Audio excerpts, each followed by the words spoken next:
Salam izləyicilər, xoş gördük hər birinizi. Sınavımızın izahına bir yerdə baxırıq.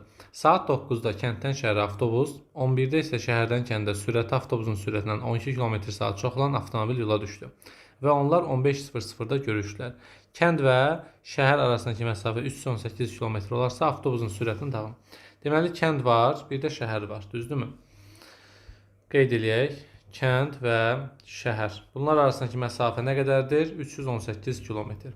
Kənddən şəhərə saat 9-da yola düşür maşın.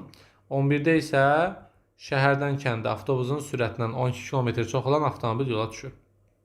Saat 15:00-da görüşürlər. 15:00. Deməli, birinin sürəti x-dırsa, digəri bundan 12 km çox olduğuna görə x = 12 olacaq. Bu tipli sualı FES-in kitabında da qarşı-qarşıya hərəkətdə işləmişik sizlə. Saat 9-dan 15-ə qədər bu neçə saat yolda olur? 6 saat yolda olur. 9-dan 15-ə qədər. Bəs digər maşın 11-dən 15-ə qədər 4 saat yolda olur. Görə bilərsiniz. İndi hər birinin getdiyi yolu tapmaq üçün sürəti zamana vuracağıq. Sürəti zamana vurmaq üçün 6-nı x-a vuracağım. Bu olacaq birinci maşının getdiyi yol. 4-ü də vuracağım x = 12-yə. Bu da olacaq ikinci maşının getdiyi yol. Bunları toplayıb nəyə bərabərləyəcəm? 318-ə bərabərləyəcəm. 6x gəlsin, 4x gəlsin, 48 bərabər 318. 10x bərabər 318-dən 48 çıxacaq 0. 11-dən 4 çıxanda 7, 270. X də bərabər 27. Deməli, x-in sürəti, yəni daha doğrusu birinci hansı yola düşmüşdü? Avtobusun sürəti 27-dir. Bizdən soruşur ki, avtobusun sürəti nə qədərdir? Baxın, burada bir kənddən şəhərə düşən avtobus vardı. Bir də şəhərdən kəndə sürəti avtobusun sürətindən 12 km çox olan avtomobil var idi. Bizdən avtobusu soruşur. Avtobusun sürəti 27-yə bərabərdir. B variantı bizim cavabımızdır. İkinci sual. Ana ilə qızının yaşları fərqi 22-dir. Deməli, ana, bir də qızı var. Belə olanda qız x-dırsa, ana x = 22 olur. Çünki yaş fərqi 22 o deməkdir ki, ana 22 yaş böyükdür və ya da qızı 22 yaş balacadır. Biz də balacaya x verdik. Ana da 22 yaş böyük olduğuna görə x = 22 oldu. İndi ananın yaşını 5 dəfə artırıb. Ananın yaşı x = 22-dir. 5 dəfə artıranda 5-ə vuracaqsınız. Qızın yaşı x-dir. 2 dəfə azaldanda 2-yə böləcəksiniz və bunların yaşları cəmi neçə olacaq? 132 olmuş olacaq. Vurub açaq 5x üstə gəlsin 110 üstə gəlsin x/2 bərabərdir 132. Bu sualları həll edərkən məxrəcdən azad etmə üsulundan istifadə edirik. Bu nə üsuldur? Məxrəc neçədirsə onun ortaq ədədini tapırıq. İndi burada məxrəcimiz bir dənə 2-dir. Ona görə bütün hədləri biz nəyə vuracağıq? 2-yə vuracağıq. Bütün hədləri vururuq 2-yə. 5x-i 2-yə vuranda 10x, üstə gəl 110-u 2-yə vuranda 220, üstə gəl 2-lər gedir. X bərabər 132-ni 2-yə vuranda 264. 10x-dan x-i toplayanda 11x bərabər 264-dən 220 çıxır 44. X də bərabər 4. Bizdən soruşur, ana neçə yaşındadır? Qızın yaşı 4-dür. Ananın yaşı 4 üstə gəl 22-dir. Yəni 26-dır. C variantı bizim cavabdır. Üçüncü sual. Tərəflərindən biri 18, digəri bundan 10 cm kiçikdir. Baxın, biri 18-dirsə, digəri 10 cm kiçik, yəni 8-dir. Bərabər yanlı şərti qoyub. Burada bəziləri götürüb üçbucağı bərabərsizliyini tətbiq eləyir birbaşa. 18-dən 8-i bir dəfə toplayır, bir dəfə çıxır. Amma başa düşməlisiniz ki, bərabər yanlı üçbucaq deyirsə, mütləq 2 dənə eyni tərəf olmalıdır. Yəni, sizin burada 2 versiya ağlınıza gəlməlidir. Ya tərəflər 18, 18, 8-dir, bərabər olmalıdır axı. Ya da tərəflər 8, 8, 18-dir. Bu iki versiyadan biri doğrudur. Bəs hansı doğrudur? Baxın, bu versiya səhv versiyadır. Çünki üçbucaq bərabərsizliyinə görə üçbucağın bir tərəfi yerdə qalan iki tərəfin cəmindən kiçik olmalıdır. Amma burada kiçik ola bilmədiyinə görə əslində bu üçbucağın şəkli belədir. Yəni 18 o qədər böyükdür ki, 8-lər bir-birinə çata bilmir. Ona görə biz də 8, 18 və 18 bu versiyadan istifadə edirik. Bərabər yanlı olmalıdır deyə mütləq bir tərəf bərabər olmalıdır o birisine. Yəni iki tərəf bir-birinə bərabər olmalıdır. Yəni 18 ilə 8-i topladım, ay müəllim, çıxdım müəllim deyirsə, əla. Amma bərabər yanlı şərti bəs. Bunu qorumalısınız axı. Ona görə burada bərabər yanlı olmalıdırsa 18, 18 və 8. Bu versiya doğru olmadı. İkinci versiya yəni. Bunu da toplayanda 4 yazdıq, 2 yadda 44. A variantı perimetr istədiyinə görə bütün tərəfləri topladım. A bizim cavabdır. Dördüncü sual. Bilirik ki, millimetrin kvadratından sonra gəlir nə? Santimetrin kvadratı, sonra gəlir desimetrin kvadratı, sonra gəlir metrin kvadratı, daha sonra ar, hektar və kilometrin kvadratı. Burada da 100 dəfə, 100 dəfə, 100 dəfə, 100 dəfə. Hamısı 100. İndi gəlin baxaq. Deməli 15 hektar, 15 hektarı biz çevirəndə nə edəcəyik? Deməli hektarla metr kvadrat arasında 1, 2, 3, 4 sıfır var. Həqiqətən də 15 hektarımız 4 sıfırla, yəni 150 min kvadrat metrdir. Bu doğrudur. 1 olmayanları silirəm tez. Deməli variantlarda 1, 3 doğru göstərilir. Həqiqətən də doğrudur üçüncü. 1 hektar 10 min kvadratdır. Yəni biraz sürətli işləməyi də öyrənək. Ya 5 variantı doğrudur, ya da 7 olan. 5'e baxaq. Hektarla santimetrin kvadratı arasında baxın. Hektardan santimetr kvadratına 1, 2, 3, 4, 5, 6, 7, 8 sıfır var. Deməli 30'dan sonra 1, 2, 3, 4, 5, 6, 7, 8 sıfır olmalıdır. Burada görək 30'dan sonra neçə sıfır var? 1, 2, 3, 4, 5, 6 sıfır var. Deməli bu səhvdir. Avtomatik 7-ci doğru olur. Yəni B variantı 1, 3, 7 doğru cavabımızdır. 5-ci sual. Əlinin atasının, anasının və babasının indiki yaşları cəmi 150-dir. Deməli məsələmizdə Əli var, atası var, anası var və babası var. Əli anadan olanda babası 55 yaşındaydı. Bəli, burada Əliyə 0 yazıb babaya 55 yaza bilərsiniz. Amma hazırda babanın neçə yaşı olduğu haqqında bir məlumatımız yoxdur. Çünki biri deyər ki, ay müəllim, Əliyə 0 yaz, babaya 55 yaz. Bəlkə baba indi 55 yaşında deyil. O vaxtı Əli doğulanda baba 55 yaşında idi. Yəni indi bəlkə Əli böyüyüb 10 yaşına çatıb, babanın 65 yaşı var məsələn. Ona görə biz bəs bu cümlədən necə istifadə edək? Yəni Əlinin nə vaxt ki x yaşı olub, yəni Əlinin yaşı neçədirsə bilinmir. Baba həmişə ondan 55 yaş nə olacaq? Böyük olacaq. Bu bizim qaydamız. Atası babasından 27 yaş kiçik idi. Babanın yaşı neçədirsə, babanın yaşından 27-ni çıxıram, atasının yaşını tapıram. Deməli, x üstəgəl 55 çıx 27. Diqqətlə baxın, burada 55-dən 27 çıxan neçə edir? 28 edir. 55-dən 27-ni çıxdım. Və anasından 1 yaş böyüdür. Ata böyüdürsə, ana balacadır. Ananın yaşı olur x üstəgəl 27. Ata x üstəgəl 28-dirsə, ana 1 yaş balacadır. Olur x üstəgəl 27. Bunların yaşları cəmi 150 verməlidir. Mən də bunların hamısını toplayanda 1, 2, 3, 4 dənə x var görürsünüz. Üstə gəl 28, 27, 55, 110 bərabərdir 150. 4x bərabərdir 40, x bərabərdir 10. Müəllim 110'u hardan aldınız? Buradan da 28, 27 və 55. Yəni bu ifadələri topla hamısını 150'yə bərabər elə. X oldu 10. Yəni Əlinin 10, atasının 38, onun üstə 28 gəldi. Anasının 37, onun üstə x onda axı 27 yəni. Babasının 65 yaşı var. İndi baba, ata və ananın 10 il əvvəlki yaşları cəmi 110 idi. Gəlin baxa görə düzdürmü? Babanın indi 65 yaşı varsa 10 il əvvəl 55 idi. Ana 37 idisə 10 il əvvəl 27 idi, ata da 28 idi. Həqiqətən də 10 il əvvəl bunların yaş cəmi 110'dur. Amma biz səhv məlumat axtarırıq. Deməli A doğrudursa A-nı çıxdım. Əli anadan olanda atası 28, anası 27 yaşındaydı. Doğrudur da, atasından 28, anasından 27 yaş fərq var, gözlə görünür. Ata və ananın indiki yaşları cəmi 75'dir. Ata 38, ana 37, toplamda 75 eləyir. Doğrudur. Əli ilə atasının indiki yaşları cəmi 45'dir. Əlinin 10, atasının 38 yaşı var. Toplamda 48 eləyir. Bu səhv variantı və cavabımız D variantı. Əli və atasının indiki yaşları cəmi 45 cavabı səhvdir. 6-cı sual.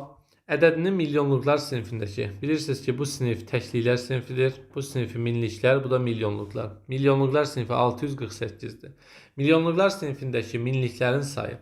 Minliklərin sayını tapanda mində neçə sıfır varsa sağdan o qədər ədədi silirik. Yəni mində 2 sıfır var deyə sağdan 2 ədədi sildik, elə də 6. Minliklərin sayı 6'dır. Sonra deyir ki, minliklər sinifindəki, yəni 291.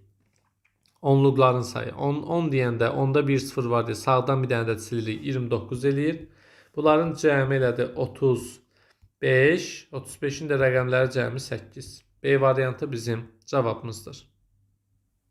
7. Əminə saat 9:30-da işə yola düşdü. O 8 saat işlədikdən sonra 18:20-də evə gəlib çatdı. Əminə evdən işə gedib qayıtmağa nə qədər vaxt sərf etdi? Deməli 9:30-da işə yola düşdü. 8 saat işlədikdən sonra 18:20-də evə gəlib çatdı. 18:20-dən tez 9:30-u çıxıram görüm bu adam neçə saat, neçə dəqiqə çöldə olub. Deməli 18 saatın 1 saatını götürdüm. 17 saat, 1 saat 60 dəqiqədir. 20-nin üstə 60 gəldim. Elədi 80. 80-dən 30 çıxanda 50, 17-dən 9 çıxanda neçə eləyir? 8 saat 50 dəqiqə eləyir. Bu adam 8 saat 50 dəqiqə çöldə olub. Bunun 8 saatını işləyib, qalan buradan 8 saatı çıxanda yerdə qalır 50 dəqiqə. Deməli 50 dəqiqə də evdən işə gedib qayıtmağa vaxt sərf eləyib. B variantı oldu 50. Baxırıq 8-ci suala. Deməli 8-ci sualda dərəcə ölçüsü açıq bucağın dərəcə ölçüsünün 2 mislindən, açıq bucaq 180. 180-in 2 misli elədi 360. 360-ın 5də 3 hissəsinə bərabər. 360-ı böldüm 5-ə, vurdum 3-ə. 5-ə böləndə deməli 6 dəfə, 7 dəfə, bu da onun içərisində 2, 72. 72-ni də 3-ə vuracam. 6, bu da 21, 216. Oldu mu? Oldu. Və dərəcə ölçüsü düz bucağın dərəcə ölçüsünün yarısına bərabər olan iki bucağın ölçülərinin cəmini tapın. Deməli 2 mislinin 5də 3 hissəsinə bərabər olan və dərəcə ölçüsü düz bucağın ölçüsünün yarısına bərabər olan 90 dərəcə düz bucaqdır. Yarısı eləyir 45 dərəcə. Yarısına bərabər olan iki bucağın ölçülərinin cəmini tapın. 216 ilə 45-in cəmi. 1 yazda 1 yadda 6, 261. C variantı bizim cavabdır. 9-cu sual. İki dayanacaq arasındakı məsafə 720 km-dir. Hər dayanacaqdan eyni zamanda qarşı-qarşıya velosiped və motosiklet yola düşdü və 7 saat sonra onlar arasındakı məsafə 20 km oldu. Motosikletin sürəti velosipedin sürətindən 3 dəfə çox olarsa, onların sürətləri fərqini tapın. Baxın, iki dayanacaq arasındakı məsafə 720-dir. Hər dayanacaqdan eyni zamanda qarşı-qarşıya velosipedçi və motosikletçi yola düşdü. 7 saat sonra onlar arasında məsafədir. Və birinin sürəti o birisindən 3 dəfə çoxdur. Biri x-dırsa, digəri 3x-dir. T'miz 7, S-imiz 720, arada qalan məsafə A-mız isə 20-dir. Qutardı. V1 üstəgəl V2, vur T, bərabərdir. S çıxılsın A. 4x vurulsun 7 bərabərdir 700-ə. 4x bərabərdir. Mən 700-ü 7-yə bölürəm 100. Siz birbaşa vura da bilərsiniz 4-ü 7-yə. X də bərabərdir 25. Deməli V1 25-dir, V2 75-dir. 3 vur 25, 75. Onların sürətləri fərqi. Biri 75, biri 25. Fərqi oldu 50. E variantı cavabdır. Şamaxıdan 60 sürətlə yola düşən avtomobil hər 4 saatdan bir 10 dəqiqə fasilə verir. Hər fasilədən sonra sürətini 10 km/saat azaldır. 12 saat 20 dəqiqə sonra bu maşın neçə kilometr yol getmiş olar? Və diqqətli olaq. Sürəti 60-dır. Yola düşən avtomobil hər 4 saatdan bir 10 dəqiqə fasilə verir. 4 saatdan bir 10 dəqiqə fasilə. Hər fasilədən sonra sürətini 12 km/saat azaldır. Bunu belə başa salaq da, bax. 4 saat sürür, 10 dəqiqə fasilə verir. 4 saat sürür, 10 dəqiqə fasilə verir. 4 saat sürür, 10 dəqiqə fasilə verir. Belə sürə-sürə bu adam görək nə qədər yol gedəcək. Sonuncu sürüşdən sonra fasilə olmur da, bilirsiniz. 4 saat sürdü, 10 dəqiqə dayandı. 4 saat sürdü, 10 dəqiqə dayandı. 4 saat sürdü və çatdı. Çatanda da 10 dəqiqə dayanım, çatım demirik ki, fasilə daha sonuncda nəzərə alınmır da. Bunu biz saat məsələsində öyrənmişdik. Neçə dənə çıxış olursa o qədər bir vahid az ara olurdu. Deməli baxın, 4, 4, 4, 12 saat, bu da 20 dəqiqə. Düz gəlirmi? Deməli 12 saat 20 dəqiqə bu adam yolda olub. Əla. Hər 4 saatdan bir 10 dəqiqə fasilə verir və hər fasilədə sürətini 10 km azaldır. 60 sürətlə yola çıxıb. 4-ü 60-a vurdum. 240 km yol getdi. Əla. Sürətini azaltdı 50-yə. 60-dan 10 vahid azaltdı 50-yə. Və yenə 4 saat yol getdi. Elədi 200 km. Sürətini yenə azaltdı 40-a. Ondan biraz da azaltdı da. 50-dən 10 vahid azaltdı 40-a. 40-ı yenə 4 saat getdi. 160 və çatdı. Cəmi nə qədər yol getdi? Baxa, 240, 200, 160. 0, 0 yazda 1 yadda 5, 600. Cavab oldu E variantı. Növbəti sualımız 11-ci sualımıza baxacağıq. Baxaq 11-ci sualımıza. Şəkildəki düzbucaqlı 5 kiçik kvadrata bölünmüşdür. Ən kiçik kvadratın sahəsi 9-dur. Baxın, ən kiçik kvadratın sahəsi 9-dursa, deməli tərəfi neçədir? 3-dür. Düzdürmü? Deməli bura 3-dür. Bura 3-dürsə bu da 3-dür. Və bunların rənglərindən başa düşür ki, bunlar ikisi də eyni formalı kvadratdır. Uzun sözün qısası, bax bura 3 olanda, bu da 3 olanda artıq biz bu tərəfin bütöv uzunluğunu tapırıq ki, 6-dır. Bura 6-dırsa, burada avtomatik nə olur? 6 olur. Yəni biz burada istifadə edərək, məsələn, bu xətt 6-dırsa, bunlar hamısı kvadratlarda bilirsiniz. Gəlin qırmızı qələmlə yazaq. Bura 6-dırsa, bu da 6 olur. Bu da 6 olur, bu da 6 olur. Hardan bildin 6 da müəllim? Bir daha deyək. Baxın, 3 və 3 birlikdə 6 elədirsə, bu tərəf də 6 olur. Avtomatik bu göy kvadratın tərəfləri hər biri 6 olur. İndi biz buranın 3 olduğunu biliriksə, bura 3-dür. Yazaq bura 3. Buranın da 6 olduğunu biliriksə, artıq bizim yaşıl kvadratımızın tərəfi neçə olur? 9 olur. Yəni yaşıl kvadratın tərəfi də oldu 9. Tərəfi 9-dursa, o zaman bu böyük fiqurun bütövlükdə tərəfi neçədir? 3, 3, 9. Yəni 15-dir. 3 üstə gəl 3, 6, üstə gəl 9, 15-dir. Əgər bu tərəf 15-dirsə, o zaman bu sarının bu tərəfi də 15 olur. Bu tərəfdə 9. 15 və 9 birlikdə neçə eləyir? Eləyir 24. Yəni bir balaca tərəfi bilməklə bütün tərəfləri bir-bir hissə-hissə tapmaq olur. O zaman böyük düzbucağımızın eni olur 15, uzunluğu olur 24. Sizdən də fiqurun böyük düzbucağının sahəsini soruşur. 24'ü vuracaqsınız 15'ə. 0 yazdıq 2 yadda 12. Üstə gəl 4, 2. 360 bizim doğru cavabımızdır. A variantı doğrudur. 12-ci sual. Tənlinin kökü ilə bağlı düzgün fikri seçin. Burada əvvəlcə 10'u 5'ə vuracağıq 50. 50'ni 2'yə böləcəyik 25. 25'i 5'ə böləcəyik 5. 5'dən 3 çıxacağıq 2. Düzgün fikri seçin. Cavabımız 2 olmalıdır. Tənliyin kökü nə sadə, nə mürəkkəbədədir? Səhvdir, sadədədir, 2 sadədir. Tənliyin kökü 16'nın 8'i olan nisbətinə bərabər. 16 böl 8, 2. O birislər də yox ya. Ən kiçik mürəkkəbədədir, səhvdir, sadədədir.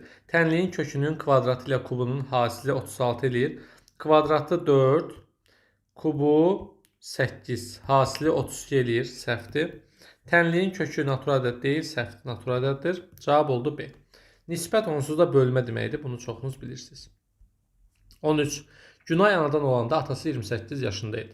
Günayın indiki yaşı atasının yaşından 5 dəfə azdır. Baxın. Günay anadan olanda atası 28 yaşındaydı deyəndə Günaya 0 atasına 28 yaza bilərsiniz. Bu doğrudur. Amma bunların indiki yaşını göstərmir.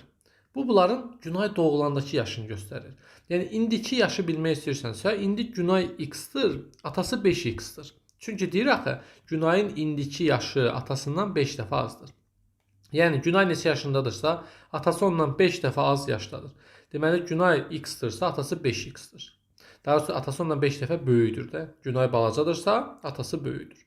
Bunların yaş fərqinin 28 olduğunu birinci cümlədən görürəmsə, mən də 5x-dan x-i çıxaram, yaş fərqi dəyişmir axı. Bərabər 28 eləyirəm. 4x bərabər 28-ə, x olur 7. Yəni Günay indi 7 yaşındadır. Atası isə 35 yaşındadır. Deyir ki, Günayın indiki yaşının 3 misli. 7'nin 3 misli neçədir? 21. Atanın indiki yaşından, yəni 35'dən neçə vahid azdır? 35'dən 21'i çıxıram, 14 vahid azdır. C variantı bizim cavabdır. Sürəti 16 olan kater, sürəti 4 olan çayda əvvəl axın ilə, sonra axın əksinə üzərək cəmi 250 km yol getdi. O cəmi 13 saat yolda olmuşsa, axın ilə cəmi neçə kilometr yol getmişdir. Axın ilə gedəndə 16-dan 4'ü toplayıram. Eləyir 20. Axına qarşı gedəndə 16-dan 4'ü çıxıram. Eləyir 12. Və cəmi 13 saat yolda olub. Baxın, axın ilə gedir 20 sürətlə və x saat yolda olub. Bilmirəm də nə qədərdir. Buna bir x saat deyirəm. Axına qarşı da sürəti 12-dir. Yerdə qalan saat, yəni 13-x saatda axına qarşı gedib. Bunu mən keçən dərslərdən sizə bildirmişəm ki, cəmi 13-dürsə, məsələn, biri 3 olanda o birisi 13-3, yəni 10 olur. Biri 5 olanda o birisi 13-5, yəni 8 olur.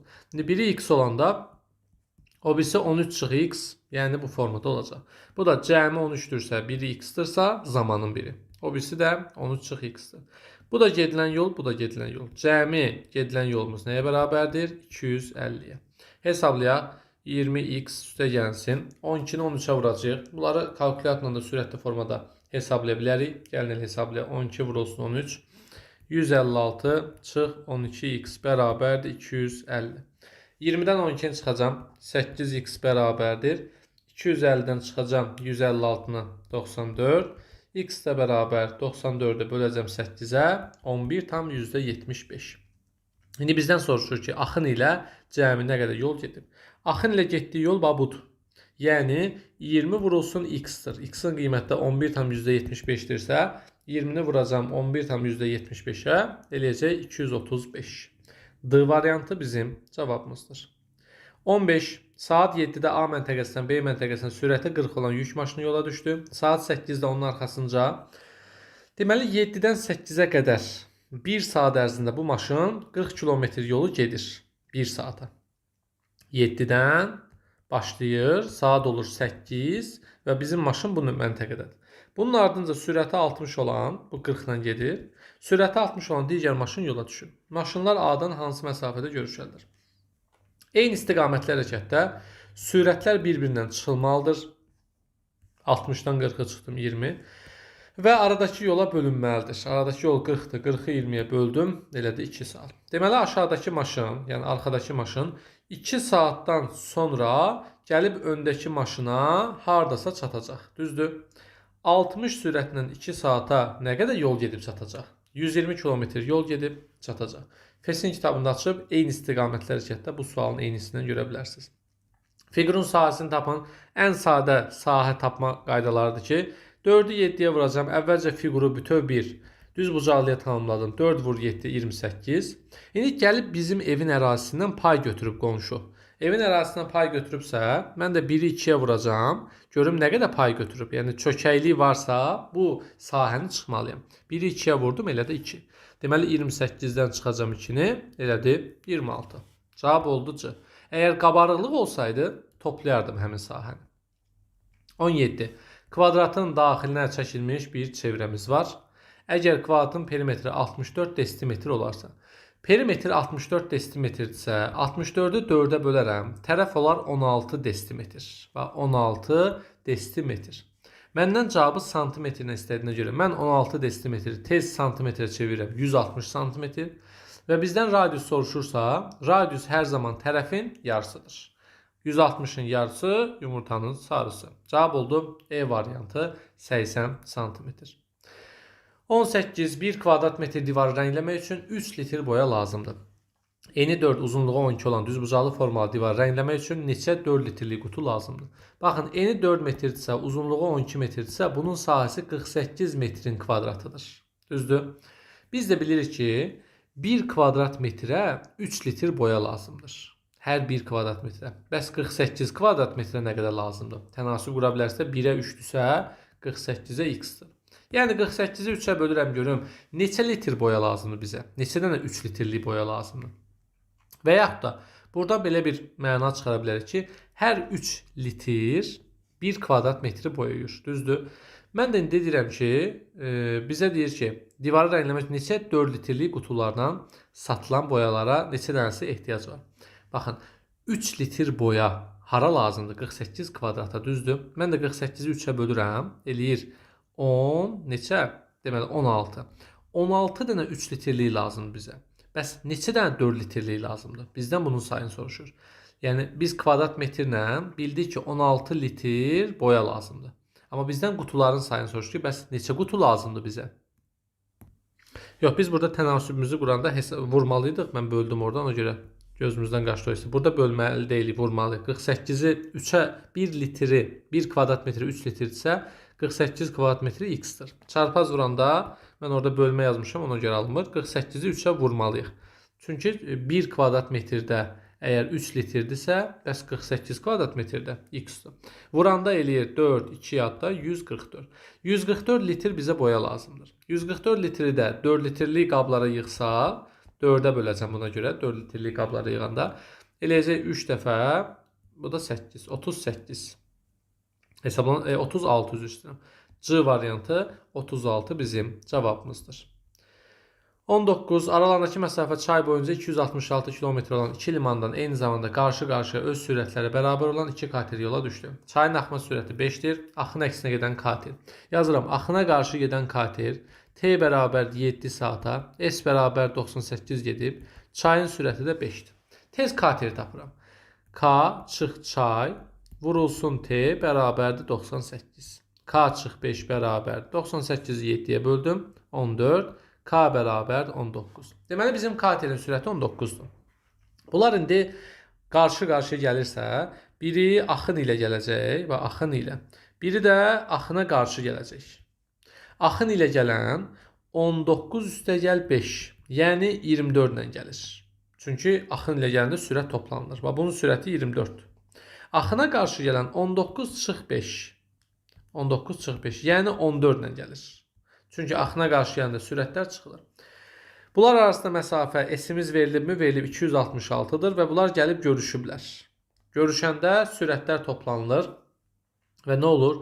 Zamana vurulur. Yəni 24 ilə 14-ü toplayacağım. Vuracağım zamana bərabərdir 266. Toplayaq. 8, 38 vur T bərabərdir 266-ya. T də bərabərdir 266-nın böləcəm 38-ə. T bərabərdir 7. Deməli, bizə deyir ki, görüşənə qədər axın ilə üzən kater, axın əksinə üzən katerdə neçə kilometr çox məsafə qət edib? Axın ilə üzən kater 24 sürətlə 7 saat üzüb. Axına qarşı 14 sürətlə 7 saat üzüb. Mən də 24-ü 7-yə vuram. Bunun getdiyi yol 168-dir.